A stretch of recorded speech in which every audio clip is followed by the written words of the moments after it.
अब हम लोग आते हैं डॉक्ट्रिन ऑफ केविएट इम्पिटर पे। लास्ट क्लास में हम लोगों ने डिस्कशन किया था डॉक्ट्रिन ऑफ केविएट इम्पिटर, जो एक लैटिन एक्सप्रेशन है, ठीक है। Let the buyer doctrine be of aware. Caveat emptor एक लैटिन एक्सप्रेशन है जिसका मतलब होता है let the buyer be aware, ठीक है। अब तक हम लोगों ने देखा कि दोनों के बीच में जो कॉन्ट्रैक्ट होता है, ठीक है, सारा कुछ सही होना चाहिए, जो सेलर बोल रहा है प्रॉमिस उसके अकॉर्डिंग होना चाहिए, तो वो सब तो एज इट इज है। लेकिन इसके अलावा ये बार बार हम लोग इम्प्लाइड कंडीशन में और इम्प्लाइड वारंटी में देख रहे हैं कि अगर कुछ प्रॉब्लम होता है तो सेलर इज लाइबल, ठीक है। लेकिन ये जो एक्सप्रेशन है डॉक्ट्रिन ऑफ केविएट इम्पिटर, ये बोलता है कि एज अ बायर आपका दायित्व होता है और आपका हक भी है, ठीक है, कि आप सारे गुड्स को अच्छे से आइडेंटिफाई करें, अच्छे से एग्जामिन करें, अच्छे से इंस्पेक्ट करें, उसके बाद खरीदें, ठीक है। तो ये है इस एक्सप्रेशन का मतलब डॉक्ट्रिन ऑफ केविएट इम्पिटर। डेफिनेशन लिखा चुकी थी, हाँ। मैम फिर से रिपीट कर दीजिए। डेफिनेशन नहीं हुआ था क्या? मैम हुआ था। हुआ था मैम मैम, हुआ है मैम हुआ है मैम। लास्ट लाइन बताइए, लास्ट लाइन बताइए। he Their says quality. about their quality and fitness. And Yes, ma'am. Features हाँ फिटनेस तो ये हो चुका था डॉक्ट्रिन ऑफ केविएट इम्पिटर, ठीक है, जिसका मतलब होता है यस कि ये मैम। सारा कुछ सेलर के फेवर में आ जाता है, राइट, कि अब जिम्मेदार है बायर कि वो इंस्पेक्ट करके या एग्जामिन करके सामान क्यों नहीं खरीदा, राइट। अब कुछ Yes, ma'am. एक्सेप्शन भी है, अब पूरी तरीके से सेलर बच नहीं सकता है, राइट। इस सर्कमस्टांसेस में एक्सपेक्टेशन बोल रही है, एक्सेप्शन भी है, तो वो एक्सेप्शन लिख लीजिए और नंबर 1 दीजिए, एक्सेप्शन टॉपिक दीजिए और नंबर 1 दीजिए। Yes, ma'am. पहला एक्सेप्शन होगा कि अगर सेलर, सब लोग म्यूट रखेंगे, अगर सेलर किसी भी तरीके से फॉल्स रिप्रेजेंटेशन दिया हुआ है तो कौन रिस्पॉन्सिबल है, बायर या सेलर? Ma'am seller. ऑब्वियसली, क्योंकि अगर हम खरीदने जा रहे हैं और सेलर कुछ गलत बोल रहा है, ठीक है, गलत बोल रहा है मतलब जिम्मेदार सेलर है। अब मान लीजिए आप गलत क्या हो, जैसे मान लीजिए हम लोगों ने एग्जांपल दिया था कि ये इंपोर्टेड ब्रांड का परफ्यूम है, बाद में पता चला कि इंपोर्टेड है नहीं, ये लोकल ब्रांड था, तो ऑब्वियसली यहाँ पे सेलर रिस्पॉन्सिबल होगा। तो ये पहला एक्सेप्शन कि अगर सेलर कुछ फॉल्स रिप्रेजेंटेशन दे रहा है तो यहाँ पे डॉक्ट्रिन ऑफ केविएट इम्पिटर साइड हो जाएगा और वो वहां पे सेलर लाइबल होगा। तो पहला पॉइंट लिखिए, वेयर द सेलर, कैमरा जिनका भी ऑफ है ऑन कर लीजिए, वरना आज से अटेंडेंस में कोई भी लिबर्टी नहीं बरती जाएगी। कैमरा ऑफ मतलब आप एब्सेंट।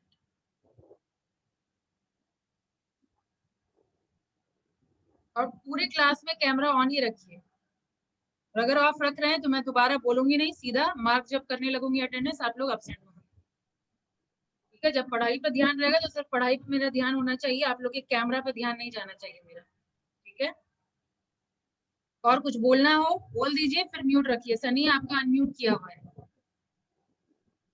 ये सारा छोटा छोटा रूल्स जो पहले से बता दिया गया उसको फॉलो करिए, ठीक है, तो ऑनलाइन क्लास सक्सेसफुल हो पाएगा। Any how time is precious, आप लोग का ही टाइम वेस्ट होगा अगर आप लोग फॉलो नहीं करेंगे। चलिए, तो पहला एक्सेप्शन लिखिए, where the seller makes a false representation, where the seller makes false representation and the buyer relies on it, and the buyer relies on it.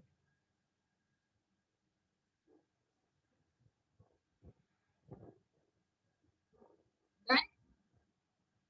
अब second point, when the seller and the buyer relies on it मतलब buyer भरोसा कर रहा है उसके ऊपर, ठीक है। सेलर कोई फॉल्स रिप्रेजेंटेशन दिया मतलब कुछ गलत बताया उस प्रोडक्ट के बारे में, और बायर चूंकि अवेयर नहीं है उस प्रोडक्ट के बारे में, नहीं जानता है, तो उसके ऊपर भरोसा कर लिया, ठीक है। तो इस केस में अगेन ये डॉक्ट्रिन ऑफ केविएट इम्पिटर लागू नहीं होगा। क्लियर? अब सेकंड पॉइंट है, when the seller, when second point लिखिए Sumit, when the seller actively, when the seller actively, क्या बना है ना, सुनाई नहीं दे रहा क्या? दे रहा है ma'am. When the seller actively conceal, CONCEALS, conceals मतलब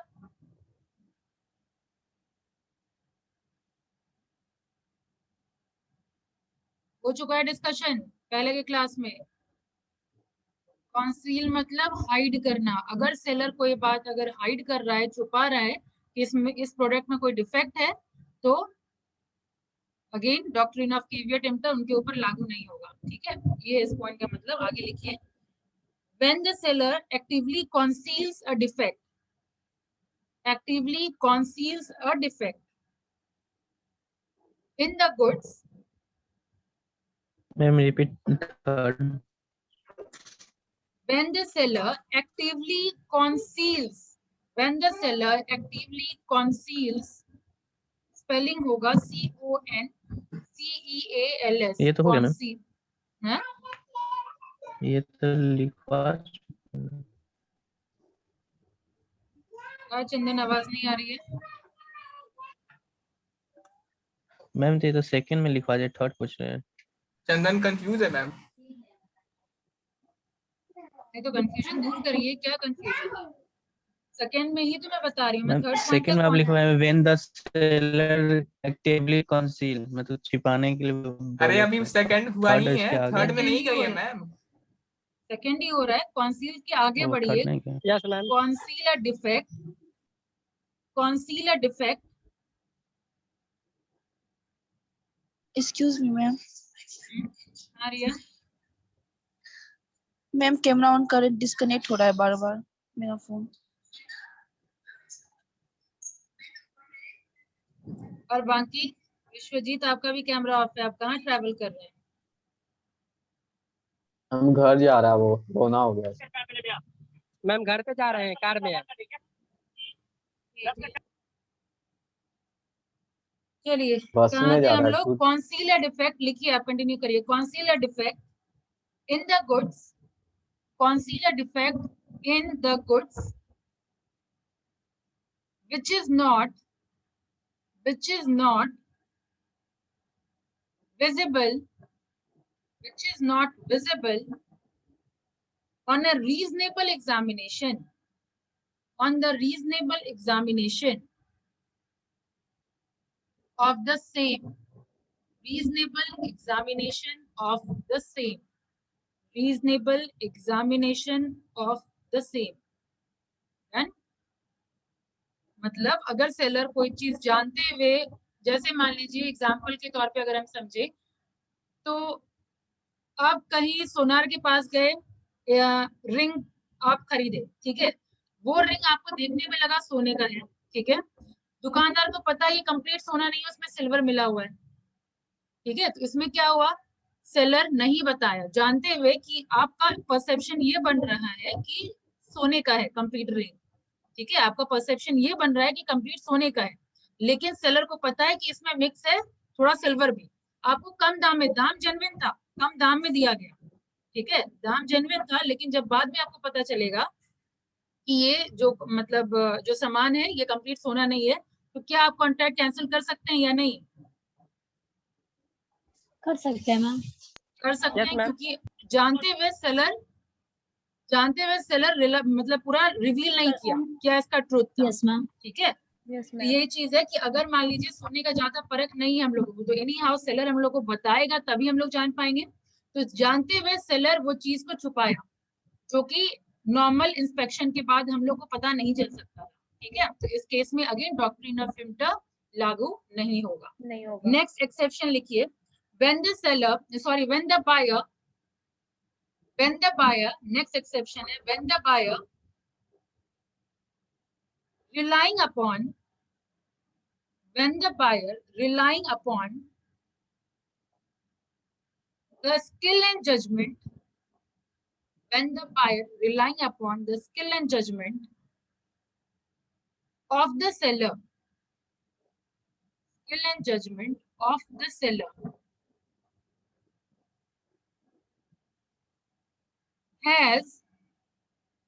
has expressly or impliedly, has expressly or impliedly communicated to him, communicated to him,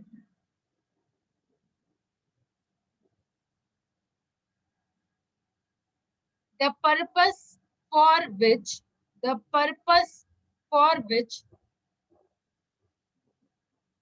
the goods are required, the purpose for which the goods are required, the purpose for which the goods are required. Then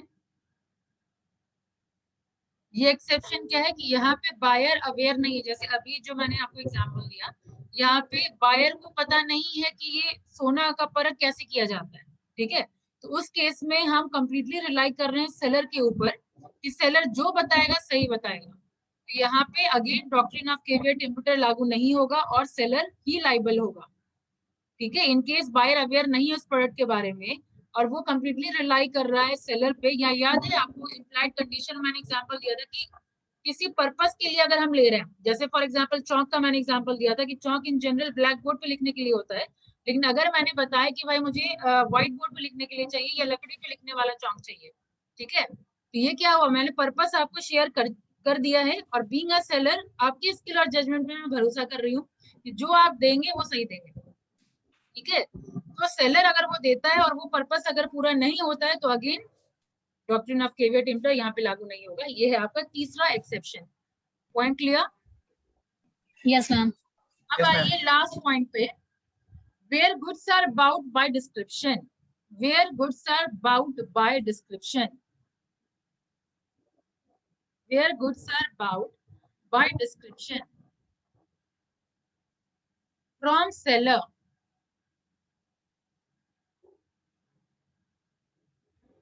who deals in goods, who deals in goods, एक बार repeat कीजिएगा ma'am.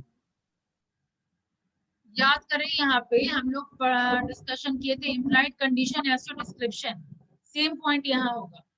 जैसे चाय पत्ती का में ही वो deal कर रहा है, ठीक है, और वहां पे वो एज अ डिस्क्रिप्शन बता दिया कि ये लेके जाइए, बहुत अच्छी चाय है, आसाम की चाय है, बहुत अच्छा फ्लेवर देगा, जैसे आप चाय पत्ती में वो ये लीफ डालेंगे तो, ठीक है। ये सब क्या है कि वो उस गुड्स में डील कर रहा है और वो सर्टेन डिस्क्रिप्शन दे रहा है उस गुड्स के बारे में, ये इस ब्रांड का है, ठीक है। और अगर वो सही नहीं होता है तो अगेन यहाँ पे अगेन सेलर ही लाइबल होगा विदाउट एनी डाउट, है कि नहीं। तो वही है इस पॉइंट में, वही मैं लिखवा रही हूँ, वही रिपीटेशन है। Where goods are bought by description, where goods are bought by description from seller, from seller who deals in goods, who deals in goods of that description, ठीक है। तो ये 4 आपका एक्सेप्शन है, clear? Yes, ma'am. Yes, ma'am. कहीं कोई दिक्कत? No ma'am. तो डॉक्ट्रिन ऑफ केवियट इम्पिटर में हमको इतना ही जानना था। अब हम लोग का टॉपिक बच रहा है अनपेड सेलर। तो अब अनपेड सेलर हम लोग लास्ट क्लास में भी थोड़ा बहुत डिस्कशन किए थे, क्या होता है unpaid seller? Ma'am unpaid seller, Naina Bharti बोलिए।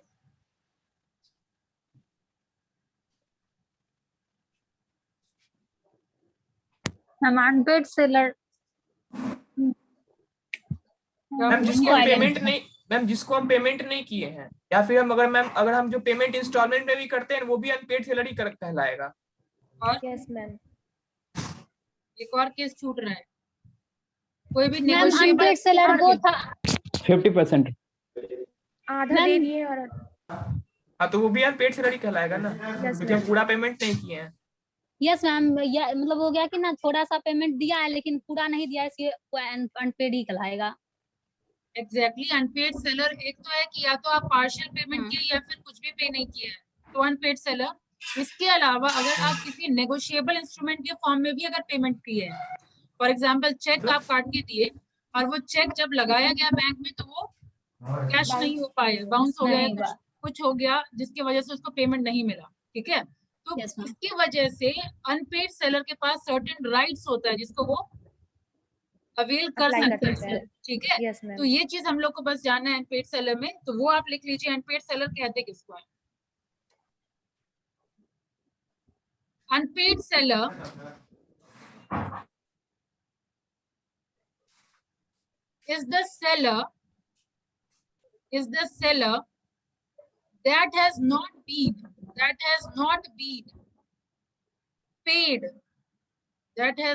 been paid,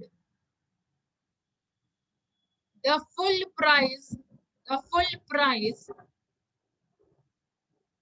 of the goods, that has not been paid the full price of the goods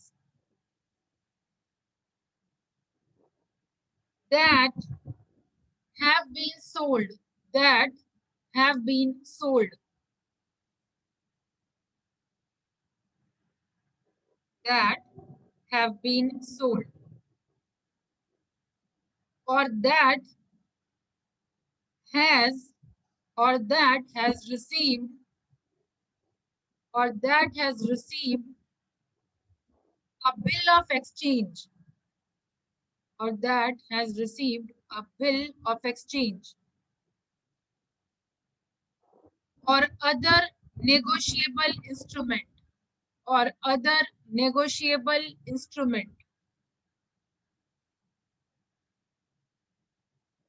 as negotiable instrument, as conditional payment, as conditional payment,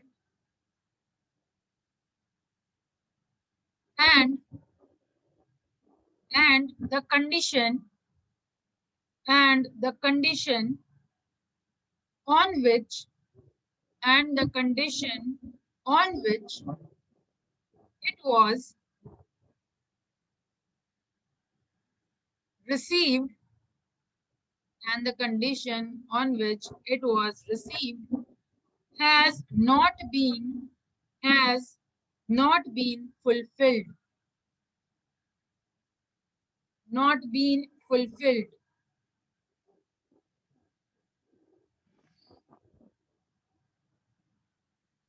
ठीक है, तो ये होता है आपका unpaid seller.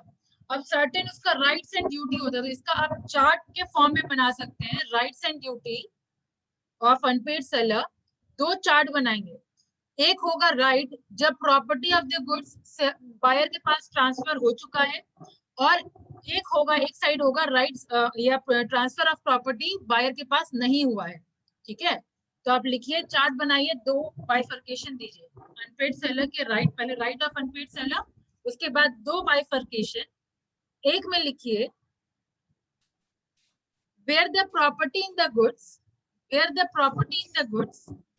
has passed, ma'am right में लिखेंगे ना, ये राइट एंड ड्यूटीज का, मैम राइट एंड ड्यूटीज का अलग अलग सेक्शन बनाएंगे ना। सिर्फ हमको राइट्स ऑफ अनपेड सेलर जानना है। राइट्स ऑफ अनपेड सेलर आप देंगे, ऊपर लिखेंगे, और उसका बाइफर्केशन देंगे। अच्छा, समझ गए।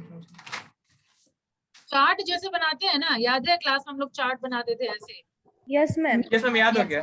हाँ, तो राइट ऑफ अनपेड सेलर, उसका दो बाइफर्केशन दीजिए, और पहला लिखिए उसमें right when the property in the goods has passed, when the property in the goods has passed, when the property in the goods has passed।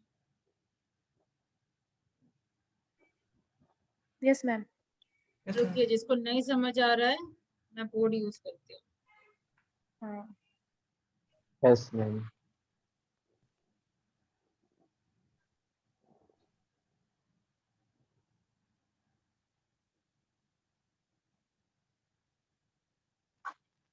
यहाँ होगा राइट लिखेंगे, फाइन, उसके बाद ऐसे करेंगे, फिर ऐसे करेंगे, ठीक है, और यहाँ लिखेंगे, इस जगह लिखेंगे where the property in the goods, where the property in the goods, where the property in the goods has passed, और यहाँ लिखेंगे where the property in the goods has not passed। यहाँ पे प्रॉपर्टी इन द गुड्स पास हो गया है, यहाँ पे प्रॉपर्टी इन द गुड्स पास नहीं हुआ है। Yes ma'am. हो गया। अब Yes, ma'am. इसके अंदर लिखेंगे नंबर 1 राइट टू लियन, ठीक है, LIEN, right to lien. Yes ma'am. Number 2 लिखेंगे इसी जगह जहाँ पे प्रॉपर्टी पास हो चुका है, उसमें हम लोग लिख रहे हैं लियन। फिर दूसरा लिखेंगे stoppage in transit, stoppage in transit. और तीसरा Stoppage in लिखेंगे ट्रांजिट। ट्रांजिट। ट्रांजिट का Third? मतलब बता देती हूँ। और ये तीसरा यहाँ पे लिख लीजिए रीसेल, ठीक है, रीसेल। रीसेल यानी प्रॉपर्टी जब ट्रांसफर हो चुका है,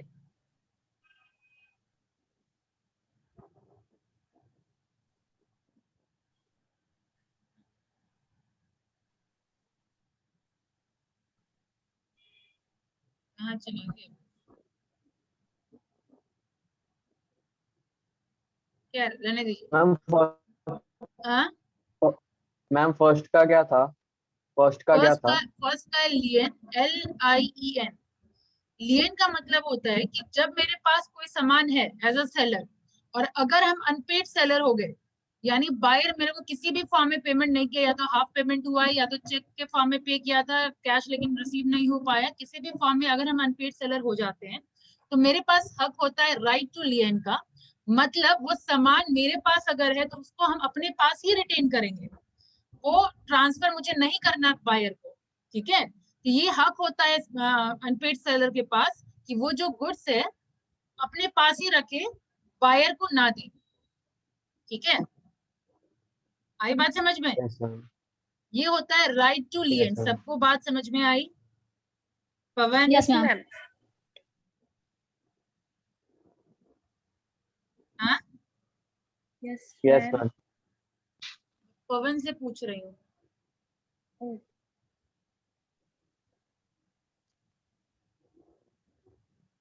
यस और नो? Yes ma'am. क्या समझ में आया?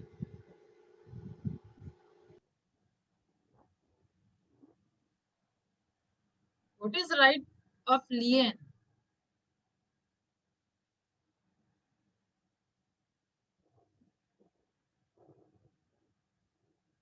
सृष्टि? Yes ma'am. क्या समझ में आया? मैम लियन मीन्स आप बताइए कि सेलर को हक, मतलब बायर अगर पे नहीं कर रहा है तो सेलर को हक है कि वो अपना सामान अपने पास ही रखे। हाँ, बायर को पास ना करे, वो अपने पास रखे, ये पहला राइट है। अपने पास। समझ आ Yes, गया ma'am. Pawan?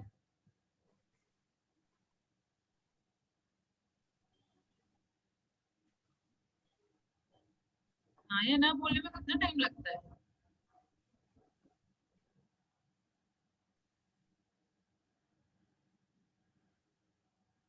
Pavan, have you understood?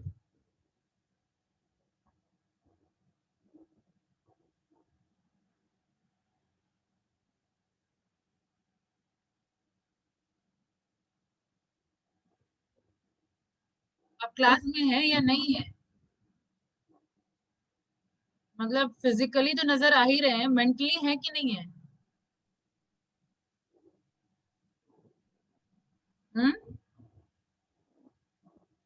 नहीं मैम है।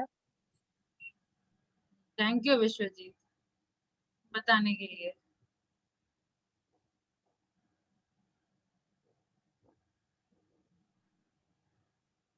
पवन, आवाज आ रही है आपको?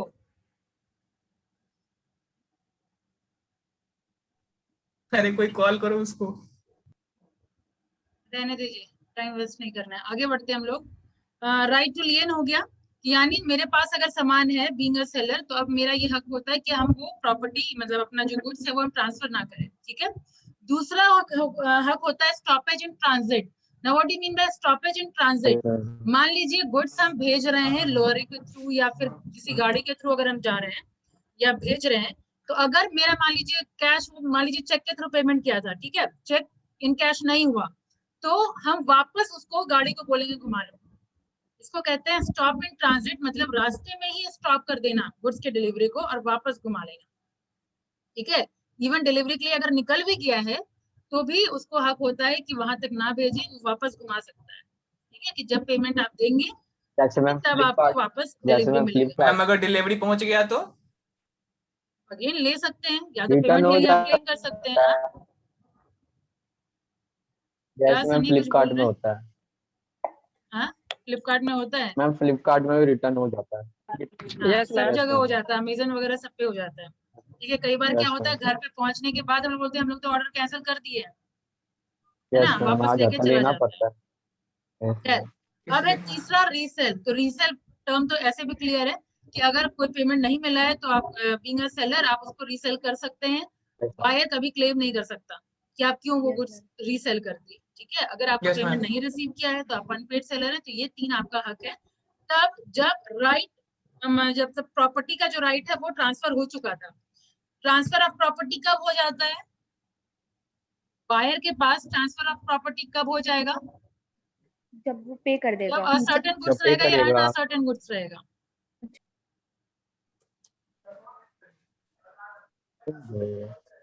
मैम सर्टेन रहेगा। असर्टेन गुड्स रहेगा, यानी आप स्पेसिफाई कर दिए हैं कि ये वाला गुड्स चाहिए। ठीक है, और आप पेमेंट करके या ऑर्डर करके घर चले गए एनी हाउ, तो सारे केस में क्या हो रहा है, प्रॉपर्टी ट्रांसफर हो गया बायर के पास। Yes. अब सेकंड केस बन रहा है कि जब प्रॉपर्टी ट्रांसफर नहीं हुआ है अब तक बायर के पास, यानी आ जाइए अब सेकंड वाले पार्ट में, तब क्या क्या Yes, राइट ma'am. बन जाता है वो लिखिए। पहला राइट होता है अनपेड सेलर के पास withhold delivery. Withhold delivery, ठीक है, पहला होता है विथ होल्ड डिलीवरी, यानी अगेन वही डिलीवरी रोक सकता है या डिलीवरी के लिए वो निकालेगा ही नहीं गुड्स को। और सेकंड हो जाता है to sue for price. Second right होता है to sue for price.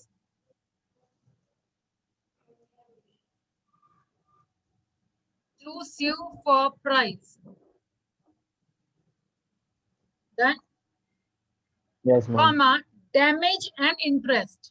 To sue for price, damage and interest.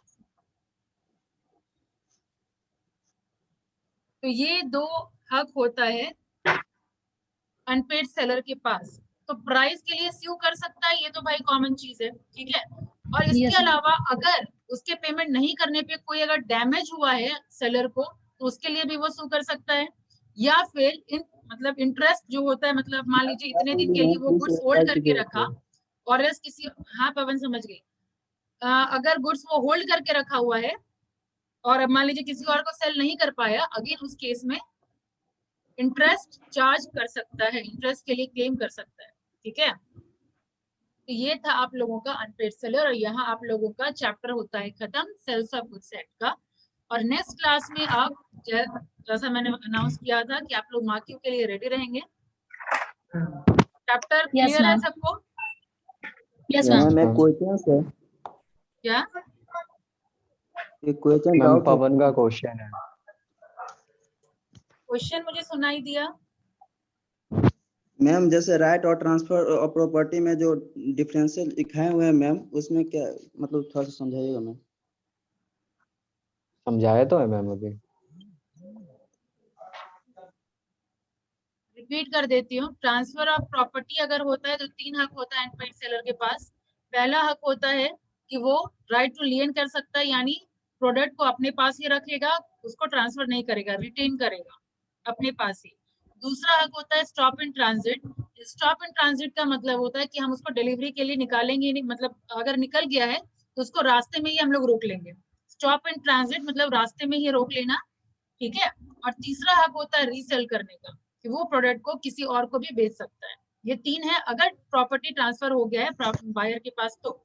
और दूसरा मैंने लिखवाया था कि अगर इन केस प्रॉपर्टी ट्रांसफर नहीं हुआ है तब क्या क्या हक है, तो अगेन डिलीवरी को विथहोल्ड करने का, प्राइस के लिए स्यू करने का, कोई इन केस डैमेज हुआ है गुड्स को तो उसके लिए स्यू करने के लिए, और तीसरा आपका था इंटरेस्ट के लिए भी वो स्यू कर सकता है।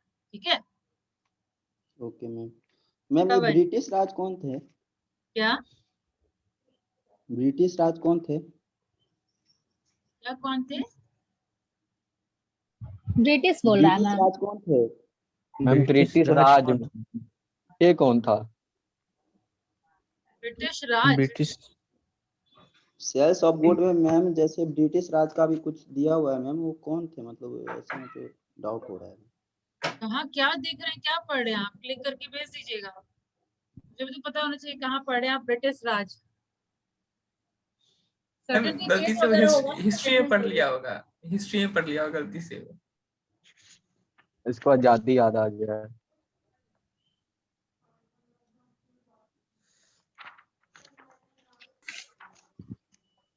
मैम नेक्स्ट क्लास में मार्की होगा। हाँ मार्की होगा। सिलेबस आप लोगों का क्या क्या था? मैम मैम वो partner formation of company element का ऑफ कंपनी। स्टेजेस के बाद सिर्फ फॉर्मेशन